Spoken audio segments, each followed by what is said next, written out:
This exercise, I'd like you to cut yourself a piece of bark. It's absolutely soaking wet here today, and this is the best I'm going to get. And then from there, what I'd like you to do is cut yourself 3 logs, and in length they go from my elbow to the tip of my middle finger. So cut yourself 3 logs like that. Is batten through these and split them into quarters and save the best wood for your kindling, then keep the rest for fuel. So for today's exercise, I'm going to be using the Origin Scout, this knife here. To start with, we're looking for a log roughly palm width, okay, from the fingertip to the crease of the elbow. And what we want to do for here is quarter it with your tracker. You then find a nice solid surface to place it on, like this tree. Right, holding it up at 45-degree angle, keeping plenty of pressure on the rear of the handle as you batten through the wood.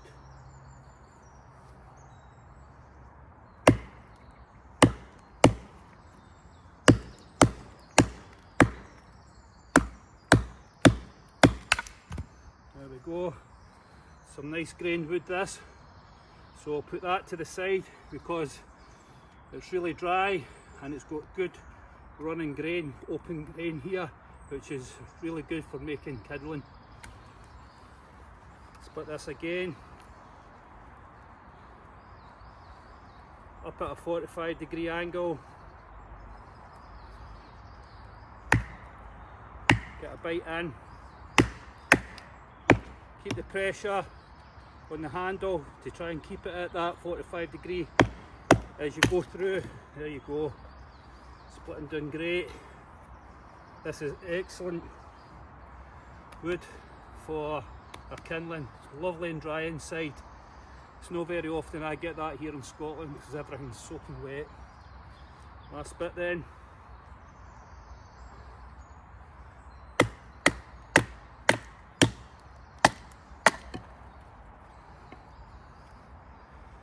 There we go. So I've actually split that down too much, but basically what I want you to do, batten through into quarters. Right, you can see here I've selected the best wood from the 3 logs that I've battened. Nice dry grain, as you can see. And what I'm going to do now is split that down into my kindling. And that's what I'd like you to do. The rest of the stuff that wasn't so good, you just keep that for your large fuel. For this exercise, I'd like to have approximately about 20 of each bundle with your kindling. So the first one here is the pencil lead size. Break it down as small as you possibly can and create a bundle about 20. Next one is the pencil size, this one here, and 20 of them. Next one we've got is thumb thickness, and create about 20 of them. And then we go into our cockerel feathers and create a bundle of approximately about 20 of them. So make yourself a hatful of shavings for your fire. This wood's pretty damp, but I'm going to use it anyway. So this technique's the vertical chopping section that we're going to use to create shavings. And it's done like this.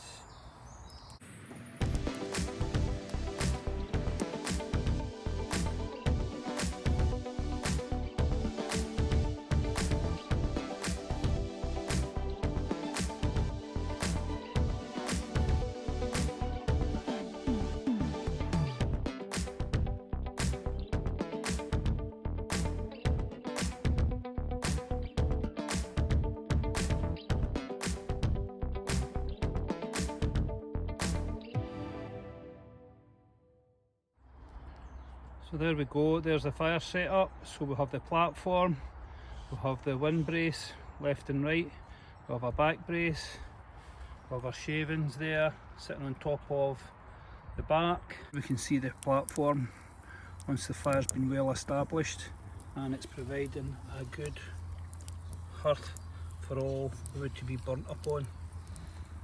So the platform is vital to start off your fire. Then we'll have our kindling. Here we are. the smallest stuff there, pencil lead, pencil size, thumb thickness, cockerel feathers, and then our large fuel. Right, so let's get this fire lit. Let's see how we get on with this part of the exercise.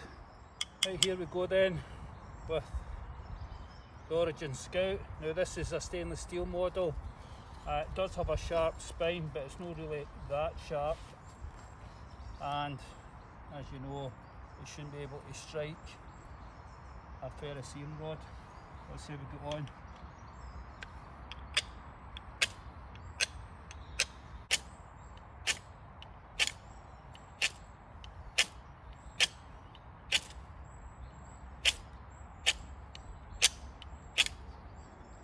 One thing we're away.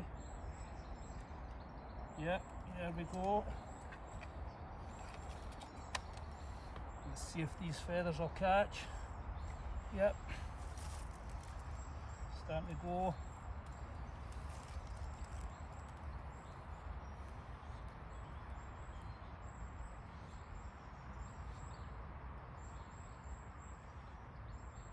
It's really damp here today, as you can see with the smoke straight away.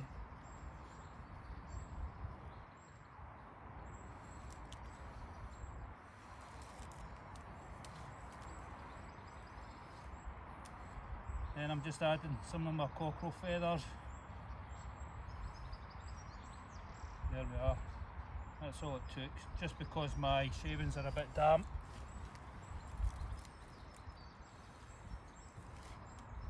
Okay, so I'll get them on next. And that's the beauty about having the cockerel feathers, you can hold them by the piece of stem at the bottom. Place them on the fire where you need them.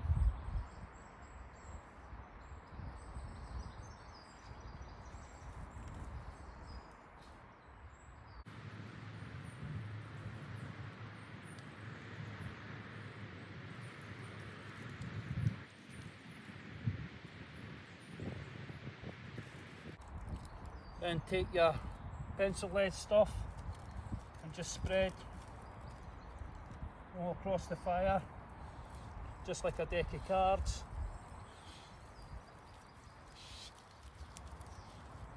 So these ones I've run horizontal, so I'm going to go vertical with these ones. Like that, and just let it build up until it starts breaking through. There you can see it starting to break through now. Then just go into your next size and place them on top of the back brace, just like a deck of cards, and just let the flames work their way up through that. All my wood here is pretty damp, even though we're batting through it, it's still quite damp. And as that comes up through that layer, we go into the thumb thickness next, and we add that. Start adding some of the larger stuff. Just lay that across it with plenty of spaces between each piece of wood.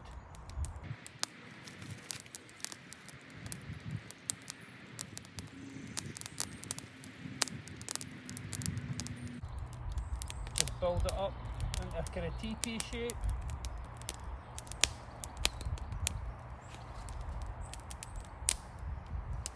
And just let that come up through. It's a bit slow today because of the dampness.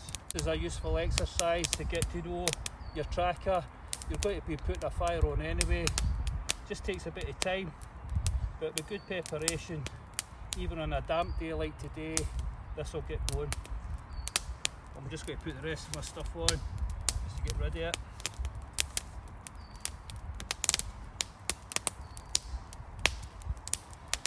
So if you take a look through the techniques that I've put up on video, most of them are covered on this and how to go about creating this fire. So there we go, 6.5 minutes into it, and that's a large fuel starting to catch fire now. A very useful exercise this to get to know your tracker. So why don't you give this one a try? As I say, you've got to put a fire on anyway. Right, all the best, catch you soon, cheers.